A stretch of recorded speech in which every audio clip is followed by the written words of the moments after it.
Très bien.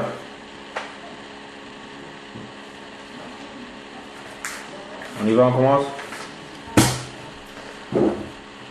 Donc bonsoir à tout le monde. On va continuer ce qu'on a parlé en bref la semaine dernière. On va faire un cours intéressant aujourd'hui. Plus pratique, plus théorique que pratique. La semaine dernière, on a commencé à parler d'un tout un tas de melachot. En fait, il y a un écho. Alors, vous m'écoutez bien? J'ai un écho extraordinaire.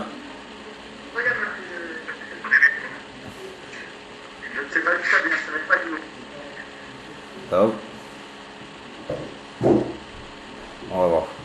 Donc on a continué la semaine dernière, on a parlé la semaine dernière de plusieurs melachot qui sont dans notre deuxième groupe de melachot qu'on est en train d'étudier. C'est-à-dire, il y a un premier groupe qui est lié à la fabrication, on va dire, du pain. D'accord? Ça veut dire, première, depuis le moment où on sème, on laboure, on sème, et labourer, semer. Et deuxième chose, jusqu'à obtenir la cuisson. D'accord? Ça c'est tout un groupe de melachot qu'on a étudié. Maintenant on est dans un deuxième groupe. Quel est ce deuxième groupe? C'est tout c'est la fabrication des tentures du Mishkan. D'accord? Pour fabriquer, il faut tondre. Alors les melachot, je vais les dire en hébreu. On va voir aujourd'hui un peu toutes ces melachot. Première melacha, c'est gozez. Gozez. Ouais.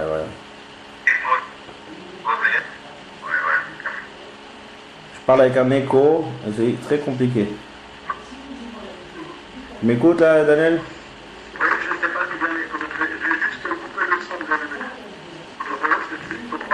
J'ai un écho, je m'entends en double. Quoi.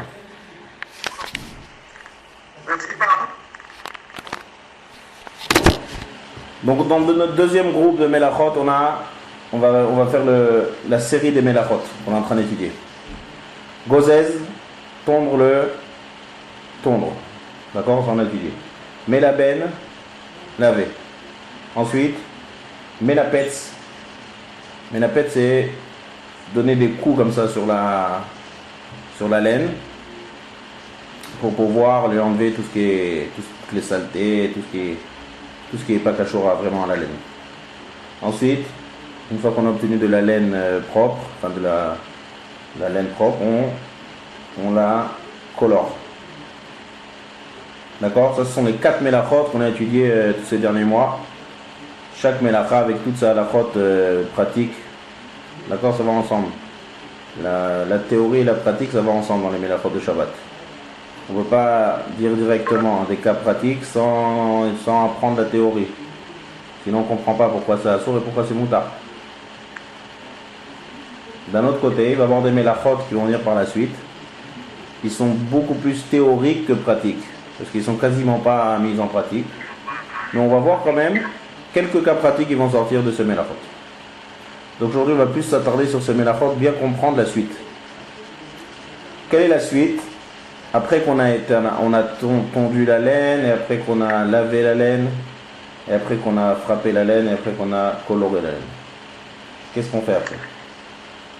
Alors on reprend ce qu'on a vu un peu la semaine dernière, en plus en détail.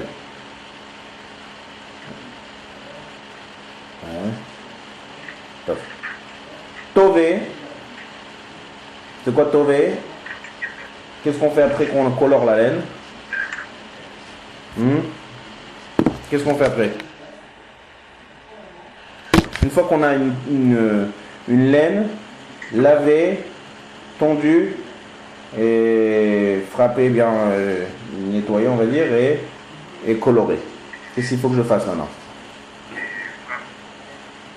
Tout le monde m'écoute? qu'est-ce qu'on fait? Quelqu'un a une idée qu'est-ce qu'on fait après dans les mélachot?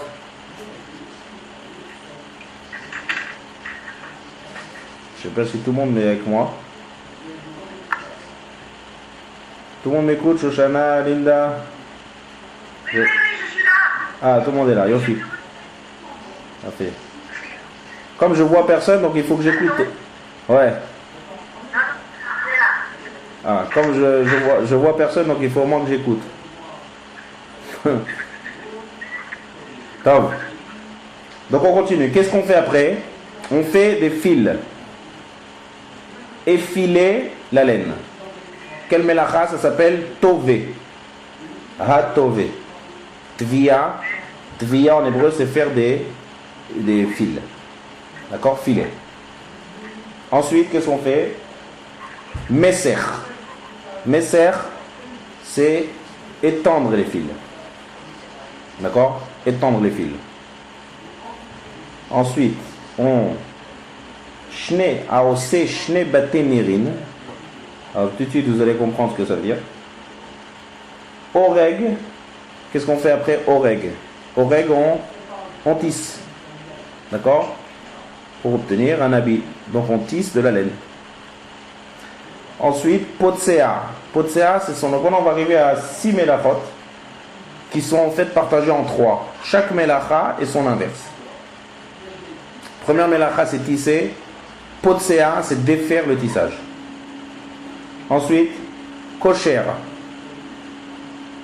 Si au moment que je suis en train de tisser, il y a un problème dans le tissage, donc j'ai besoin de boucler le tissage avec un nœud. Donc il y a noué et dénoué. Ça s'appelle kosher matir. D'accord, on dit tous les matins matir asurim. Matir asurim, c'est dénoué, détaché. C'est l'inverse de la melacha de kosher, de noué. Ensuite, il y a tofer et korea. Tofer, c'est quoi? C'est coudre. Et korea, c'est déchirer. Donc là, je vous ai dit toute la liste des melachot qui sont dans ce groupe-là. Pour l'instant, on a étudié 4. Tondre, avec toute la halachot qui découle. Laver, toute la halachot qui découle, comme on a vu. Menapetz, quasiment on n'a pas vu de cas pratique, juste théorie. Et Tsovea, comme on a vu, coloré avec tout ce qui découle de halakha lema. Maintenant, on va étudier plus en théorie, un petit peu en pratique, les autres melachot qui arrivent. Pour faire un shiur complet, il faut étudier chaque melacha telle qu'elle est. Donc, jusqu'à Oreg. D'accord? Pour l'instant, on partage ça en deux. Il y a la fabrication on va dire du tissu lui-même, qui est fait à base de laine. Donc comment on fabrique? On tisse. Pour tisser, il y a 4 étapes très importantes pour pouvoir tisser. Tové, filet, messer, tirer les fils, shne batenerin, on va voir, par notre fil horizontal. Ça va faire que par la fin, j'ai le tissage il se fait en fait une association de fils verticales, position verticale et position horizontale. Et c'est comme ça qu'on tisse. Maintenant aujourd'hui, il y a des machines qui se font de manière automatique. On appuie sur un bouton, tout se fait, mais c'est le même principe. C'est-à-dire que pour tisser, il faut plusieurs choses. Un, que les fils soient bien tendus. Ça, c'est une preuve. D'abord, il faut des fils. Une fois que j'ai des fils, il faut bien tendre les fils. Une fois que j'ai bien tendu les fils, il faut les faire entrer dans 2 anneaux différents, parce que c'est sans cette machine, pour que ça tisse, il faut que les fils soient bien tendus. Si c'est pas tendu, on n'arrivera pas à tisser comme il faut.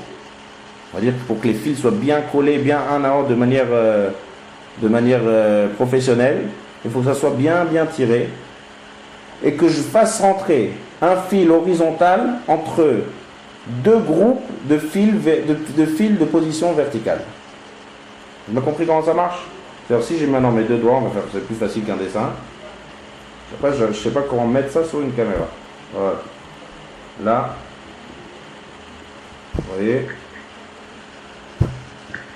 Lorsque j'ai 2 fils ici qui sont verticales, comme ça. Non, je ne sais pas comment on utilise une caméra, donc là, on n'arrivera jamais à vous montrer de manière claire. Voilà. Donc je vais tout expliquer par oral. Essayez d'imaginer.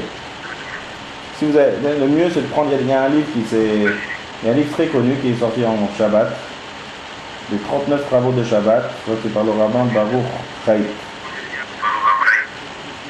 Chaït, illustration, vous savez. Il y a des photos, il y a des dessins. On peut trouver des dessins. Si vous voulez comment ça marche, c'est deux groupes de fils de position verticale qu'on fait rentrer un fil horizontal. Donc il faut qu'il soit bien tiré. Il faut à chaque fois que les deux groupes de fils sont sans arrêt, un qui monte, un qui descend, un qui monte, un qui descend, pour pouvoir mettre à chaque fois un nouveau fil. Et donc lorsque ça monte, ça descend, ça monte, ça descend, ça me permet à chaque fois de rentrer entre les fils de position horizontale un fil vertical, et à la fin j'obtiens au fur et à mesure tout un tissu qui est tissé avec des fils de position horizontale verticale. Ça me forme un habit. C'est clair? Tout le monde a compris comment ça marche? Oui, après. Voilà. Maintenant, une seconde. Maintenant, qu'est-ce qu'on fait après? Donc, on voit ici qu'il y a toutes ces étapes, elles sont indispensables. 1. Fabriquer du fil. Deuxièmement, tirer le fil, bien étirer le fil. Troisièmement, les faire rentrer dans ces trous-là, dans ces anneaux. Parce que, en les faisant rentrer dans ces trous et des anneaux, j'ai un fil qui est bien dressé. Et ça va me permettre, pratiquement, pour pouvoir, de manière technique, arriver à tisser. Ensuite, il y a le tissage. Ça, c'est les quatre étapes. Maintenant, ce qu'on va faire, c'est on va reprendre chaque étape et commencer à expliquer, trouver des cas pratiques qui se trouvent avec chacun des cas. Fabriquer des fils. Avec quoi on fabrique des fils? Avec toutes sortes de matières. Ça peut être de la laine, ça peut être du lin, ça peut être du coton. C'est ou à la main, ou avec un ustensile, peu importe. Tous les cas de figure. D'accord? Du moment que je prends, il y a une machine, ici il ramène dans le livre, je vais vous dire comment elle s'appelle cette machine, qui permet de faire des fils. Si vous voulez le français. Ça s'appelle en français le rouet. Faire tourner le rouet, ça s'appelle. Qu'est-ce qu'on fait? C'est en fait, je ne vais pas encore vous le montrer parce que je ne sais pas comment on va le faire montrer, mais il y a une roue. Il y a une genre de roue, et on a une matière première, ou de laine, ou de lin, ou peu importe, et on fait tourner la roue comme ça aussi avec une pédale, et en faisant tournant vite la roue, ça forme un fil.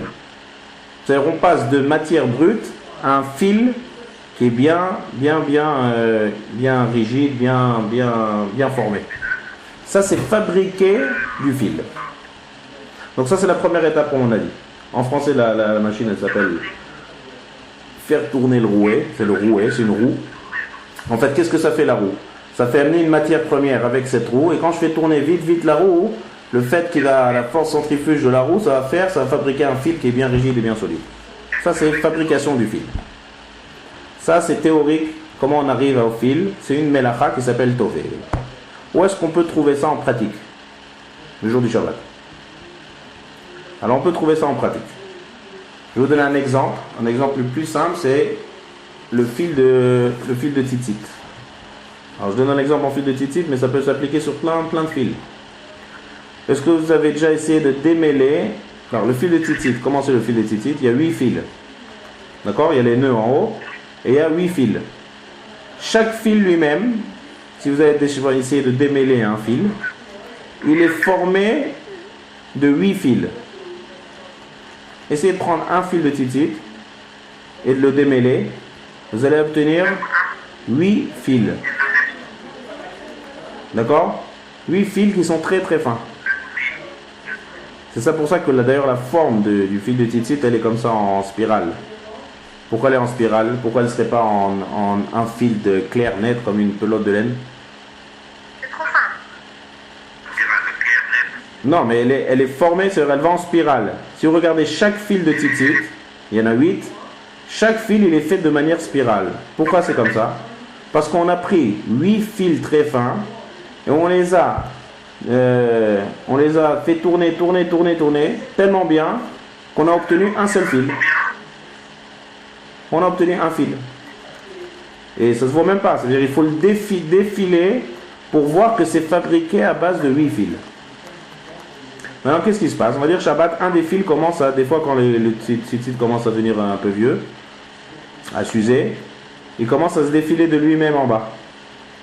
Donc si pendant Shabbat, je prends ce tzitzit et je le reforme, même avec la main, parce que pour faire du fil, pour former un fil, on n'est pas obligé de faire avec une machine, comme on a parlé tout à l'heure de la roue, de faire tourner le rouet.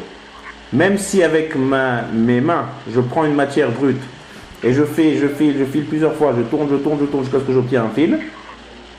Non, c'est plus difficile, la machine elle fait ça plus vite, mais c'est aussi une mélacha, c'est aussi ça, j'obtiens un fil très bien.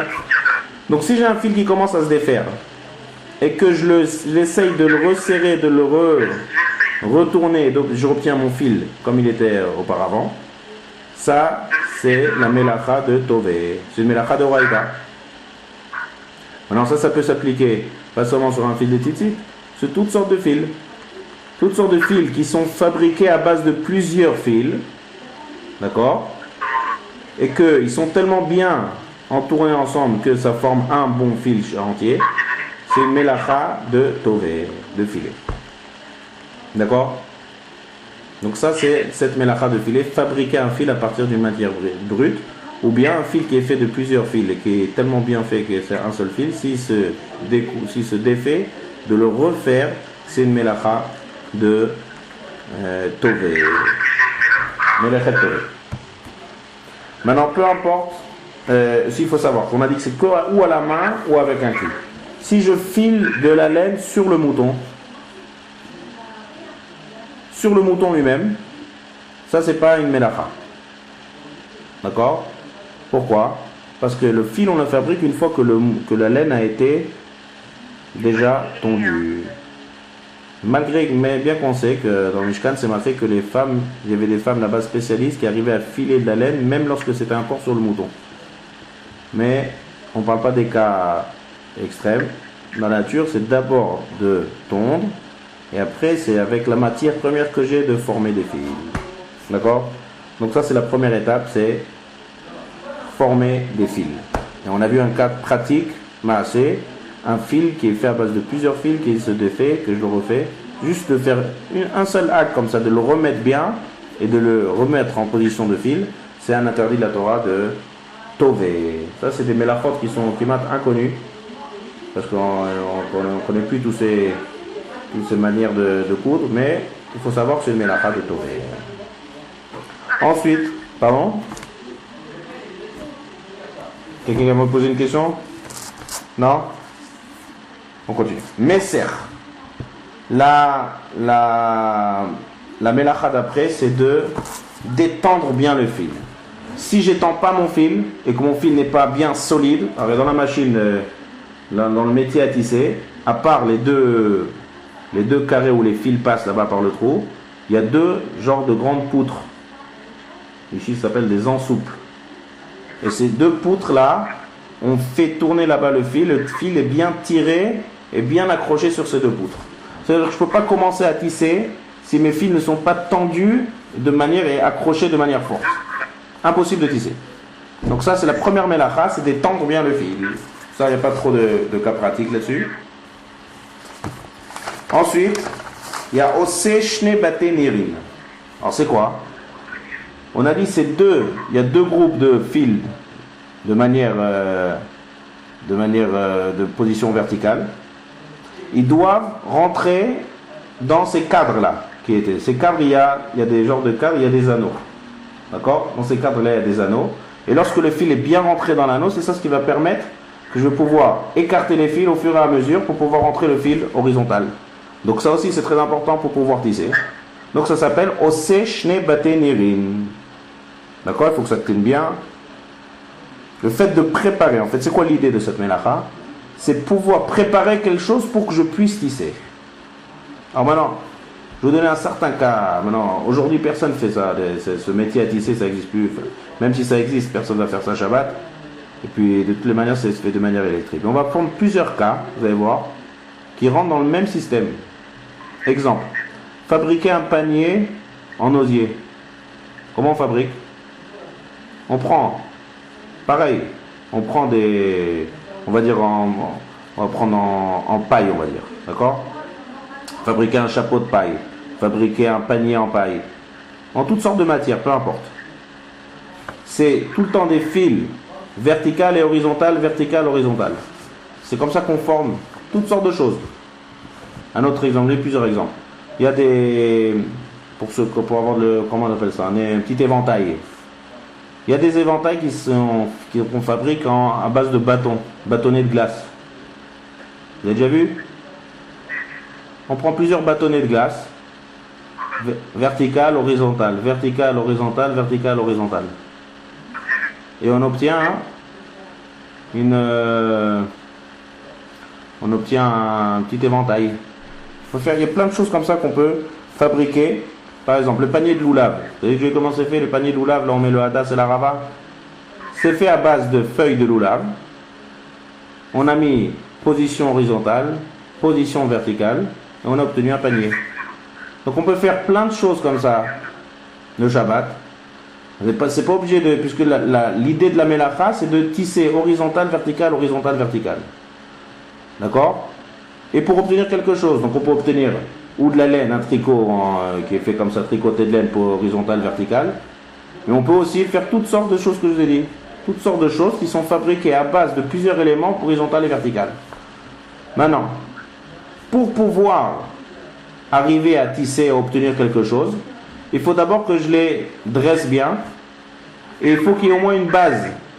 C'est-à-dire au moins une base, on va dire, de minimum 2 horizontales et 2 verticales. Je vous donne un exemple plus simple. C'est quoi les fils de Scooby-Doo? Voilà. Comment on fait les Scooby-Doo? C'est exactement pareil. On a des fils. D'accord?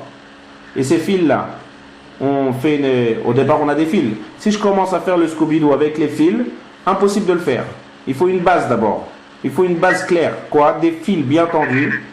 Et au moins une base de 2 horizontales et 2 verticales pour que je puisse continuer à tisser tout le Scooby-Doo. Dès que j'ai une base, ça va m'aider à pouvoir continuer. Si j'ai pas cette base, impossible. Les fils ils vont partir dans tous les sens. Ça veut dire qu'il faut qu'il y ait une préparation au tissage. Si j'ai pas cette préparation, d'accord, des fils bien tendus et une base au moins minimale pour que je puisse continuer, d'accord, alors j'ai pas la mélacha de, je peux pas tisser. Lorsque j'aurai terminé tout mon Scooby-Doo, quelle mélacha j'ai fait? Quelle mélacha j'ai transféré? Tisser. Parce que tout le Scooby-Doo il est fait à base de fils comme ça, de fils en plastique, horizontal, vertical, horizontal, vertical, horizontal, vertical. D'accord? Mais pour commencer à faire ça, il faut au moins mettre 2 horizontales et 2 verticales. Ça ne s'appelle pas encore vraiment tissé parce que j'ai pas encore un chiour assez important pour quelque chose qui est tissé. Mais c'est la base qui va m'aider à pouvoir continuer à tisser. Donc la base, les choses qui m'aident à tisser, c'est Ose Shne Batenirin. C'est comme si je prends les fils et je les étends bien et je les fais rentrer dans ces anneaux-là. Parce que ces anneaux, ils vont m'aider après, sans arrêt, à écarter les fils horizontales, écarter les fils verticales, rentrer le fil horizontal. Ensuite, et ainsi de suite. Monter, descendre. Ces actions-là, ça va me permettre à chaque fois de mettre bien le fil horizontal et d'obtenir à la fin un vrai habit qui est fait à base de fil horizontal et vertical. Donc, les choses qui m'aident à tisser, c'est une mélacha. Et le fait de tisser, c'est aussi une autre mélacha. Qu'est-ce qui m'aide à tisser? D'abord les fils, fabrication du fil. Ensuite, tirer les fils et les faire rentrer dans les anneaux. C'est ce qui va me permettre de manière pratique à pouvoir tisser, parce que j'ai fait rentrer dans la machine. Une fois que c'est bien mis, tendu dans la machine, alors il me suffit juste d'appuyer dans la pédale et de mettre le fil horizontal. Sans ça, je ne pourrais pas du tout tisser. Parce que j'ai plein de fils de tous les côtés. Et après, on commence à tisser. Ça, c'est la mélacha de Oreg. Un autre exemple. Si j'ai par exemple une perruque et je décide de faire une tresse, quelle mélacha c'est? Ou par exemple une poupée. D'accord? Poupée. Une poupée de... Tissé aussi. Ouais. Ouais, c'est tissé aussi. Pareil, je fais une tresse. Tissé. Je prends une poupée, je décide de faire des tresses à une poupée. D'accord? Pour ma petite fille. Donc je décide de fabriquer des On n'a belles pas le tresses. droit. On n'a pas le droit. Quelle mélacha c'est? C'est tisser. C'est prendre des fils. D'accord? Il y aura un dans l'autre, ça se fait. Voilà. On rentre un dans l'autre, un dans l'autre, un dans l'autre, un dans l'autre, un dans l'autre, jusqu'à ce que j'obtiens un produit qui est entièrement tissé. Donc c'est peu importe. Dans l'époque du Mishkan, c'était avec des fils de laine. Maintenant, on peut appliquer ça à plein de choses. L'essentiel, c'est quoi? C'est de faire fabriquer quelque chose en faisant horizontal, vertical, horizontal, vertical, horizontal, vertical. Ça, c'est dans le cas de la poupée, par exemple, ou bien, par exemple, dans une perruque. Si on décide de faire une tresse dans une perruque, c'est exactement pareil. Les fils de la perruque, c'est comme les fils de la couture. Et on va mettre horizontal ou horizontal, vertical, de tous les côtés, peu importe. En tout cas, c'est faire former quelque chose qui est fait de manière tressée. Ça rentre aussi dans la mélacha de oreg. Oreg avec Aleph, pas avec He. He, c'est tuer, la rogue. Les erog, c'est tisser. Ariga. Ariga, c'est le tissage. D'accord? Maintenant, se faire une tresse. D'accord? Une fille qui veut se faire une tresse dans les cheveux. Est-ce que ça rentre dans cette mélacha ou pas? Bah oui, mais c'est pareil. Pareil, c'est une... Tissé. Hmm? Ouais. Oui, c'est pareil, c'est tissé. On n'a pas le droit de faire une nappe. Shabbat. Bien fait. Alors, on n'a pas le droit de faire une nappe, mais ça rentre pas dans la mélacha de tisser. Ah. Pourquoi? Parce qu'il faut se référer toujours au Mishkan. Oui. Quand est-ce qu'on tisse? On tisse avec les fils qui ont déjà été tondus. Donc tisser, c'est toujours sur un objet. Ça ne peut pas être sur le corps de l'homme. Tisser sur le gouffre à Adam, ça ressemble un peu comme on a dit, colorer sur le corps de l'homme quand on étudie la mélacha de colorer. Ça ne rentre pas du tout dans la mélacha de oreg. Ça ne rentre pas dans la mélacha de tisser. Non. Par contre, lorsque je prends des nattes, ça sera quand même interdit pendant Shabbat de faire une natte sur des cheveux. Quand je parle quand les cheveux sont attachés sur le corps. Quelle mélacha c'est? Ça ressemble à construire. Parce que quand même, c'est un interdit des chachamim. Une mélacha interdit de la Torah, il n'y a pas ici d'interdit de la Torah. Mais puisque quand même j'ai fabriqué quelque chose, j'ai fait quelque chose d'intéressant. J'ai eu des cheveux et j'ai fait toute une forme, une vraie natte. Donc ça ressemble à construire quelque chose. Un mélacha qu'on va voir par la suite plus tard, qui s'appelle la mélacha de bonnet. Donc ça sera aussi interdit, mais ça ne rentre pas dans la même si ça ressemble. D'accord? Ça ressemble à ce qu'on vient de dire tout à l'heure, mais puisque c'est sur le corps de l'homme, donc on ne peut pas dire que c'est une mélacha. Et donc si ce n'est pas une mélacha, quand même ça ressemble parce que j'ai fait fabriquer un produit si intéressant, donc ça restera assour midera banane de dommer les bonnets. Ça ressemble à construire. Dernière mélacha qui rentre dans la... Donc on a vu filet, on a vu tirer les fils, on a vu shne baténérine préparé à tisser. Ensuite, oreg. Oreg, c'est tisser. La mélacha de oreg, c'est tisser. Ensuite, maintenant, quel est l'inverse de tisser? C'est melechet potsea. Potsea, ça veut dire quelque chose qui est bien tissé, que je décide de le défaire. Donc, si je le défais, c'est l'inverse de la mélacha de tisser, donc ça sera aussi interdit. Maintenant, on va rentrer dans une série de mélachot. Tout ça, c'est ce qu'on a parlé dans le tissage. Maintenant, on va parler dans les mélachot qui arrivent par la suite. Il y a oreg, regardez, il y a 3 mélachot qui se ressemblent, mais en fait, si on approfondit et qu'on définit bien, ça va être 3 mélachot qui sont totalement différentes. Et là, ces mélachot, maintenant, on va commencer un petit peu à définir aujourd'hui la première mélacha qui vient juste après, c'est kosher. On va essayer en bref de commencer à l'étudier. Mais avant tout, il faut d'abord essayer d'expliquer toutes les mélachot qui arrivent. Il nous reste, pour terminer ce groupe, 6 mélachot qui en fait sont 3. C'est chaque mélacha et son inverse. Première mélacha, c'est tisser, et l'inverse, on a dit, c'est enlever le tissage. Ensuite, on a kosher. Kosher, c'est nouer, faire des nœuds. L'inverse de nouer, c'est quoi? Dénouer, matir. Ensuite, une autre mélacha qui est après, c'est tofer. Tofer, c'est coudre. L'inverse de tofer, c'est korea. Korea, c'est déchiré. Maintenant, quelle différence il y a entre tisser, coudre et nouer? Apparemment, les trois, c'est un peu le même but. Il y a deux choses qui sont écartées que j'essaye de les rattacher. D'accord? C'est ça le but en fait. Il y a plusieurs éléments, au minimum 2 éléments, que je décide de faire un seul élément. Ça, c'est en fait, en gros, le point commun qui est entre ces 3 mélachot. Mais Kamouvan, puisque il fait partie de 39 mélachot, on les a séparés en 3 mélachot différents, c'est-à-dire que chaque mélacha est très différent de l'autre. Alors, kosher, c'est nouer. D'abord, premièrement, orek, tisser, elle est très différente de kosher, nouer et coudre. Pourquoi? Parce que tisser, lorsque je tisse, en fait, il y a plusieurs éléments. Il y a plein de fils. Et je fais de plusieurs fils un seul élément. Mais lorsque j'ai mon habit en face de moi, je ne vois plus les fils. Il faut vraiment regarder bien pour voir que c'est fait à base de plusieurs fils. Mais ces fils, ils sont tellement bien réunis que ça forme un seul habit. Ça, c'est tisser. Ça, c'est la melacha de Horeg. Maintenant, on continue. Au Mishkan, lorsqu'on était en train de tisser, il y avait des fois un petit problème, c'est que des fois, la chose qu'on était en train de tisser, elle s'est déchirée à un endroit. Donc, qu'est-ce qu'on fait? Retisser ça, c'est trop compliqué parce qu'on a déjà bien avancé dans le tissage. Qu'est-ce qu'on fait pour arranger le problème? On noue. On fait un nœud. Qu'est-ce que j'ai gagné en faisant le nœud? C'est pas comme le tissage. Le nœud, il va faire que j'ai 2 éléments qui sont séparés l'un de l'autre.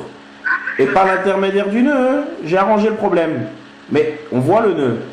C'est-à-dire que le nœud, il va juste me lier 2 éléments, mais il ne va pas les fabriquer en un seul élément comme le tissage. D'accord? Ça, c'est le nœud. Je vais vous donner un autre exemple qu'il y avait dans le Mishkan du nœud. Vous allez voir comment ça ressemble un peu. C'est dans la théorie de ce din-là de faire un nœud. Où c'est qu'on voit dans le Mishkan encore cette mélacha de faire kosher? Là, vous allez voir que dans la pratique, on va arriver à plusieurs cas pratiques. Dans les nœuds Shabbat. Mais avant tout, d'abord bien comprendre la mélacha. Dans les couleurs de la fabrication du Mishkan, on avait besoin d'une des couleurs. Vous vous rappelez comment on obtenait la couleur? On faisait cuire des graines de couleur. Mais il y avait une couleur qui était le trélet. Et le trélet, il vient d'un animal qui s'appelle le chilazon. Et ce chilazon, il se trouve dans la mer. Et pour l'attraper, il fallait un filet. Comme les filets de pêcheurs. D'accord? Pour l'attraper, pour le capturer. Cet animal, et après cet animal, on le sortait. De cette sortie, on sortait une couleur qui s'appelait la couleur du trélet. D'accord? Pour pouvoir après colorer les tentures du Mishkan en trélet. Lorsque maintenant, on a un filet de chasse. On a un genre de filet comme ça pour attraper. Le filet, maintenant je vais définir ça dépend. Si Nagid le Khiladon il est loin, il va me falloir un grand filet. S'il est pas loin, il va me falloir un petit filet. Comment on fabrique un filet? Vous avez vu les filets de pêcheurs? C'est fait en fait noué de plusieurs fils. C'est-à-dire il y a plusieurs fils. Si on veut agrandir, on noue. On fait un nœud, plusieurs nœuds à plusieurs fils. Et comme ça on agrandit le filet. Si on veut rétrécir le filet, on dénoue. Comprenez? C'est-à-dire qu'il faut faire un nœud pour pouvoir agrandir le filet. Lorsque je fais où c'est que je fais un nœud? Ça dépend la taille du filet que je veux. Plus je veux un filet long, plus je veux faire un nœud à chaque fil. Plus je fais de nœuds, plus mon filet va. C'est pour ça que d'ailleurs qu'on appelle ça un filet, parce qu'il est fait à base de plusieurs fils noués l'un à l'autre. D'accord? Donc là, qu'est-ce que j'ai fait? J'ai associé 2 morceaux, on va dire, de filet avec des nœuds. Un fil et un autre fil, j'ai noué. Un fil et un autre fil, j'ai noué. Est-ce que le filet, il est fait... Est-ce que vous voyez la différence qu'il y a entre fabriquer un filet comme ça avec des nœuds et tisser un habit à base de fil? Très différent. Lorsqu'on tisse, on a un seul élément et on voit même plus les fils tellement qu'ils sont, parce que pour ça il faut une machine, pour ça il faut bien tirer comme on a dit les fils, pour ça il faut bien avoir de manière professionnelle à obtenir vraiment quelque chose de horizontal, vertical, jusqu'à ce qu'on voit même plus les fils horizontal et vertical, tellement que c'est bien tissé. Tandis que là, c'est associer 2 éléments avec un nœud. Ça, c'est la mélacha de kosher. Si mon fil est trop grand et j'ai besoin d'un filet qui est trop petit, qu'est-ce que je fais? Je dénoue. Et ça, on faisait dans la fabrication du Mishkan pour pouvoir attraper le chilazon et pour pouvoir obtenir la couleur de trélet. D'accord? Donc ça, c'est la mélacha de kosher. À deux endroits. Ou bien ce filet dont on parle, ou bien aussi lorsqu'on tissait, et on arrivait à un problème dans le tissage, deux fils qui sortent, tout de suite je noue. Et le fait de nouer, ça va me permettre au moins de conserver le tissage que j'ai déjà formé. Ça, c'est kosher. Ensuite, maintenant, la troisième mélacha qu'il y a, c'est tofer. Tofer, c'est coudre. Alors, coudre, c'est aussi différent.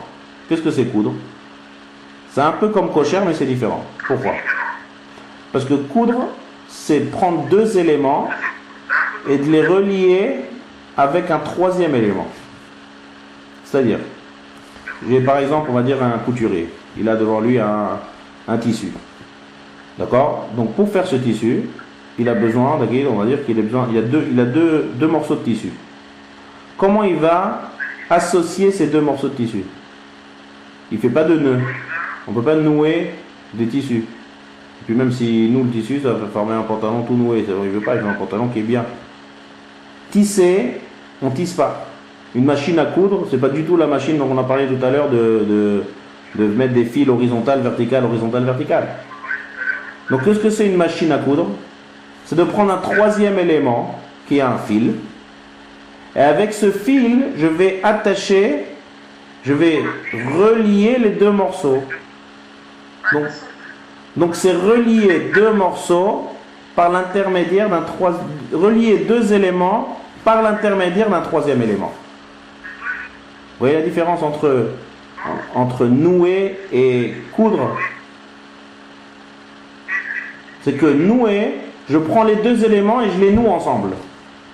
Coudre, c'est prendre un troisième élément et relier les deux. Et de faire qu'un seul. Et tisser, c'est prendre plein d'éléments et de manière professionnelle, les mettre horizontale, verticale, et c'est pour ça qu'il faut des professions, faire ça de manière... et d'arriver à un seul élément qui est formé de plein d'éléments horizontales et verticales. Ça, c'est les trois grandes mélachot qu'on va étudier maintenant par la suite. Je dis aujourd'hui, c'est un cours qui est très théorique. Il faut bien comprendre, pour bien comprendre chaque mélacha et après arriver à plein de cas pratiques. Et là, on va comprendre les différences qu'il y a. D'accord? Donc, kosher.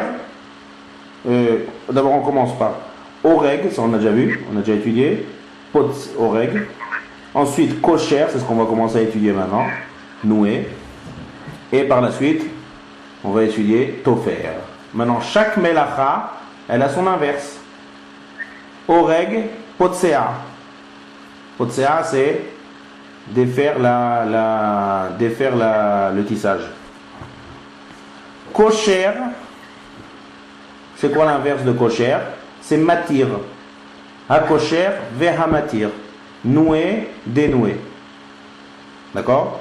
Et ensuite, par la suite, c'est tofer, korea. Korea, c'est déchirer. Si par exemple, on a un couturier qui va essayer de faire un ourlet, donc d'abord, avant de coudre, il déchire. D'accord? Il y a un tissu. On a besoin maintenant de faire un ourlet, toutes sortes de travaux dans le tissu. Des fois, on est obligé, pour que ça sorte bien droit la couture, on a besoin de déchirer d'abord, de former les deux éléments, et après de recoudre. Donc le fait de déchirer, c'est en fait une mélacha. Et le fait de coudre, c'est aussi une mélacha. Le fait de dénouer, c'est une mélacha. Le fait de nouer, c'est aussi une mélacha. D'accord? Donc ça maintenant, c'est les 4 mélachot. Tout ce qu'on a vu. Tové, Meser, Shnebatenirin, Oreg, Potsea, c'est 5 mélachot qu'on a essayé d'expliquer maintenant en théorique. On n'a pas trop de pratique. À part les deux cas pratiques qu'on a, c'est, si vous vous rappelez, c'est un fil qui s'est défilé que j'essaye de refiler à la main. Ça, c'est pratique. Ça, on peut arriver Shabbat sans le savoir. C'est une mélacha de filet. Et une autre mélacha, comme on a dit, c'est faire fabriquer toutes sortes de choses de manière horizontale, verticale. Les tresses qu'on a parlé tout à l'heure, le Scooby-Doo, toutes sortes de choses des paniers en osier, toutes sortes de choses que je veux tisser. D'accord, tisser, c'est pas seulement avec les fils, on peut élargir ça sur toutes les matières. Donc ça aussi, ça rentre dans des cas pratiques. Maintenant, on commence à rentrer dans la mélacha de kosher. D'accord, donc on va essayer un peu d'aborder aujourd'hui, d'aborder cette mélacha, la mélacha de kosher et noué. Donc ça, on a vu, je dis, on a la définition de, au Mishkan, on a déjà parlé. Le fameux filet pour pêcher le chilazon, et noué lorsque on est en plein tissage et qu'il y a eu un problème dans le tissage, on est obligé vite de réparer, de faire un petit nœud. D'accord, donc ça c'est noué, kosher. Et là, c'est une mélacha assez compliquée. Donc je vais essayer de la simplifier au maximum et de voir les règles, les principales règles de cette mélacha. Et après d'arriver bien sûr à des cas à la chalema assez. Il y en a pas mal quand même dans cette mélacha. Kosher. Kosher, donc on a dit d'abord c'est quoi la définition? La définition de kosher, c'est faire un nœud pour toute utilisation. C'est-à-dire, si maintenant j'ai un intérêt que ces deux éléments soient noués ensemble, et j'ai un intérêt que ça soit noué ensemble, c'est la mélacha de kosher. C'est-à-dire, le but de kosher, il va venir lorsque je veux associer deux éléments, et la meilleure des manières de les associer, c'est en faisant un nœud. Ça, c'est la définition. Dès que j'ai un but, peu importe mon but, d'accord ? Peu importe mon but, peu importe, si du moment que j'ai un nœud qui va m'associer deux éléments, je transgresse la mélacha de kosher. Maintenant, il y a des notions ici qui rentrent dans cette mélacha. Ça, je vous ai dit que si on étudie ça en approfondi, c'est assez complexe. Donc, je vais essayer de juste vous dire les notions. Il y a deux grandes notions ici qui rentrent pour qu'un nœud soit appelé un vrai nœud. Pour définir, qu'est-ce que c'est faire un nœud dans la mélacha de kosher. Alors, il y a deux éléments. Il y a la manière dont je fais mon nœud et il y a la durée de mon nœud. Ça, c'est les deux notions, vraiment, d'abord en gros plan. Deux notions. Ces deux notions, en fait, c'est ça qui vont nous définir qu'est-ce qui s'appelle un nœud qui est interdit par la Torah. C'est-à-dire, il faut ces deux notions. La qualité de mon nœud, ça c'est un, et la durée du nœud.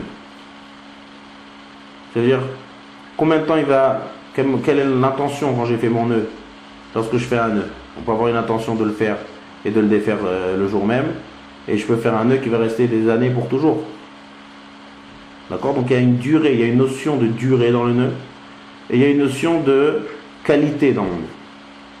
D'accord ? Ces deux choses-là, c'est ça qu'il faut, les deux notions de base dans cette mélacha de kosher. Tout va tourner autour de ces deux notions-là. Si on définit bien, des fois ça va être interdit par la Torah, lorsqu'il y aura vraiment ces deux définitions qui sont bien remplies. Des fois, lorsqu'il manquera, on va voir après qui et comment, ça descendra à un niveau de interdit des chachamim. Et si j'ai aucun de ces deux notions, c'est-à-dire ni dans le temps, ni dans la qualité, ça va être permis de faire le nœud. Et de là, à partir de là, ça c'est théorique, et à partir de là, on va commencer à appliquer ça dans des cas pratiques. Alors, première chose, la durée. Pour que ce soit un interdit de la Torah, combien il faut que mon nœud il dure? D'accord? Combien de temps? Combien de temps il faut que mon nœud il dure? Alors, il y a plusieurs avis. Il y a un avis dans les Rishonim qui disent que c'est un nœud qui est fait pour toujours. Un exemple, la Gemara elle donne plein d'exemples là-dessus. Je vais donner un des exemples. Il y a par exemple les sandales de l'époque. Comment c'était? Il y avait une semelle, et sur cette semelle, il y avait une lanière. Maintenant, dans la lanière de la chaussure, un côté, c'est la boucle où à chaque fois on ouvre, on ferme, on va mettre le pied fermé. Mais il y a l'autre côté qui reste tout le temps attaché à la chaussure. D'accord? Donc lorsqu'on fabrique, alors qu'est-ce qu'on fait? Quelqu'un de spécial, il fait un bon nœud. Et ce nœud-là, il est fait pour rester tout le temps. Jamais on enlève. Où c'est qu'on va défaire et faire nouer et renouer la chaussure? Je parle bien sûr d'une chaussure qui est faite en nœud, pour fermer avec une manière de nouer. C'est le côté où on ouvre. Le côté où c'est fermé, ça restera toujours fermé.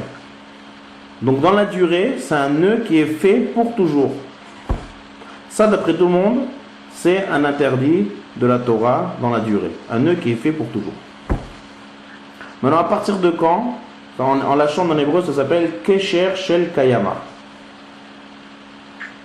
D'accord? Kesher Shel Kayama. Kayam, ça veut dire qui toujours. Comment on dit? El Chai ve Kayam. D'accord? On parle de la Kadosh Baruch Hu qui existe toujours. Donc le nœud Shel Kayama, c'est un nœud qui est fait pour toujours pour rester. Aucune intention de le dénouer. Et il est fait pour être resté tout le temps. Maintenant, il y a des nœuds qui sont faits pour une durée. On noue, mais tout le but et toute l'intention et toute l'habitude, c'est de nouer pour une certaine durée. Alors, à partir de quand ça ne va plus répondre aux critères de Shel Kayama? Est-ce que si c'est plus pour toujours, ça devient tout de suite Lo Shel Kayama? Ou il y a d'autres critères? Alors sur ça aussi il y a une marloquette. Comment tient la halakha? Comment c'est tranché? Si c'est moins que 7 jours, ça veut dire que si mon nœud, je fais un nœud, pour que mon nœud dure moins que 7 jours, ça s'appelle Kesher chez Eno Shel Kayama, qui n'est pas durable. Et donc il ne répond pas aux critères de durable. Donc il manque, comme on l'a dit au début, les deux critères. Durable. Ça ne s'appelle pas durable d'après tout le monde. Ça on est sûr. Dès que c'est au-delà de 7 jours, il y a des avis qui disent que plus que 7 jours et plus, à partir de 7 jours et plus, ça s'appelle déjà durable. On n'a pas besoin que ça soit durable pour toujours. 7, c'est déjà un chiffre qui est déjà durable. 7. Moins que 7 jours, si c'était fait pour 1 jour, pour 2 jours, 3 jours, jusqu'à 7, 7 exclu, ça s'appelle un nœud qui n'est pas durable. Donc il manquera le critère de durable, de temps. Deuxième critère dans les nœuds, c'est la qualité du nœud. Alors en lachon de Gemara, de Halakha, ça s'appelle Kesher Shel Uman. Qu'est-ce que c'est Uman? Uman, c'est un artisan. C'est une ville en Ukraine aussi. Mais Uman en hébreu aussi, c'est un artisan. Umanout. Umanout, c'est un artisan. Uman. C'est-à-dire quoi? Un nœud d'artisan. Alors ça aussi, il y a beaucoup à parler là-dessus. Mais en bref. Un kesher de Uman, c'est un kesher qu'un artisan fait. Ça veut dire que c'est un nœud qui est très solide. Si quelqu'un qui n'est pas spécialiste dans les nœuds va faire un nœud, il ne va pas être de la même qualité d'un nœud qui est fait de manière artisanale. L'exemple par exemple tout à l'heure de la chaussure. Un nœud qui est fait à la fabrication de la chaussure du côté où c'est fait jamais pour être enlevé, il est très très solide. Par exemple, il ne va pas se défaire de soi-même. D'accord? Il est fait de manière que si quelqu'un qui n'a pas appris le métier, qui essaye de le faire, ça ne va pas être comme celui qui est pro dans ce métier, il va le faire le nœud. Donc c'est un Kesher Shel Uman. Kesher Uman, en 2 mots, c'est un Kesher qui est très fort. C'est sûr qu'il ne se dénoue pas de soi-même, mais en tout cas qui est fait de manière artisanale et très très précis. Ça, c'est la définition du Kesher dans la qualité du nœud qui s'appelle Kesher Shel Uman. Donc pour que ça soit interdit de la Torah maintenant, est-ce qu'on a besoin des deux avis? Est-ce qu'on a besoin des deux notions ensemble ou pas? Ou ça suffit un des deux? Alors ça aussi c'est une grosse marloquette entre le Shulchan Aruch et le Rama. D'après les Ashkenazim, on regarde que le critère du temps. Peu importe la nature du nœud.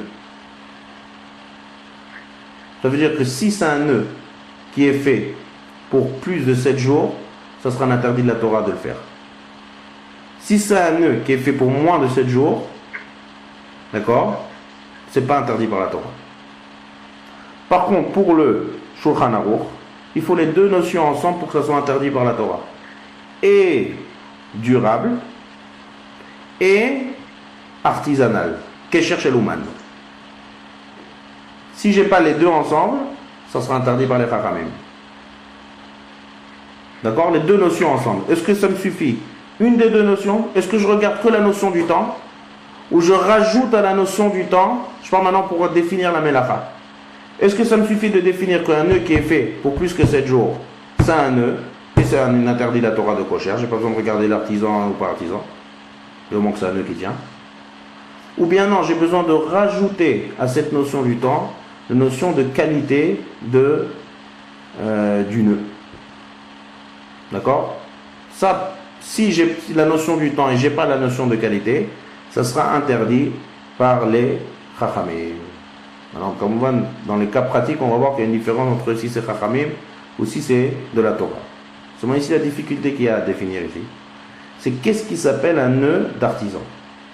On va dire si quelqu'un fait un nœud presque qui tient bien, vraiment un nœud qui est très très fort. Et on va dire un exemple. Par exemple, il prend un sac en plastique et il noue le sac en plastique. Est-ce que, on va dire, quelqu'un qui fait, mais n'importe qui va faire un nœud sur une matière comme ça qui est très fine, ou on va dire même sur un fil, le nœud, il est très très solide. Donc maintenant, il y a un grand débat dans les poskim. Est-ce qu'on va dire, écoutez bien les deux stades du débat, on va répéter ça avec la semaine prochaine. Est-ce que de prendre un fil, d'accord, et de nouer quelqu'un qui n'est pas artisan, est-ce qu'on a besoin que ce soit exactement un artisan qui fasse ce nœud? Un ouman? Si c'est pas un ouman, il nous manque ce critère et donc ça ne sera pas interdit par la Torah d'après le Shulchan Aruch.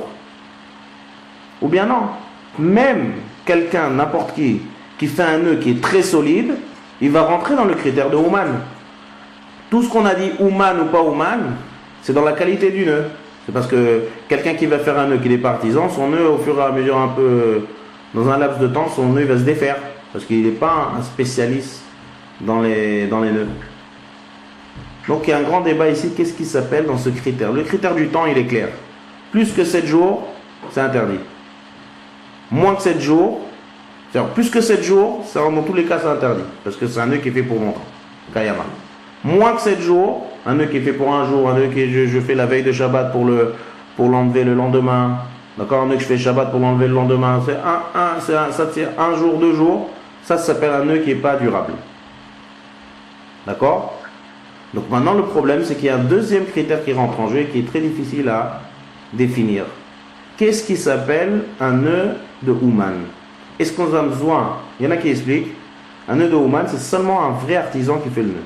Si c'est quelqu'un d'autre qui fait, qui n'est pas spécialiste dans les nœuds, qui ne fait pas exactement comme il fait, ça ne s'appelle pas un kesher shel ouman. Et donc, si le délai est moins que 7 jours, ça sera permis de le faire. Parce que si je n'ai pas les deux critères, ça devient permis. Ou bien non.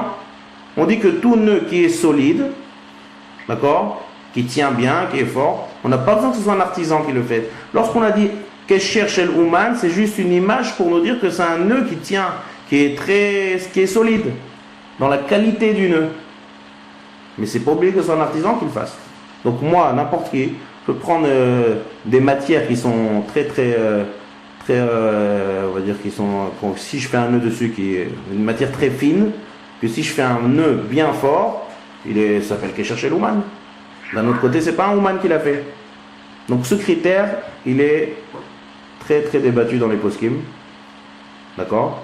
Le critère de la limite, comme je dis, il est clair, moins que 7 jours, ça s'appelle une kesher qui n'est pas pour toujours. Plus que 7 jours, ça s'appelle kesher pour toujours. D'accord? Et ce deuxième, c'est un débat. Ça, c'est le deuxième critère dans la nature du c'est très débattu. Est-ce qu'on a besoin que ce soit vraiment un ouman? Ou bien non, on regarde la qualité du nœud. Est-ce que je regarde celui qui fait le nœud, il doit être professionnel?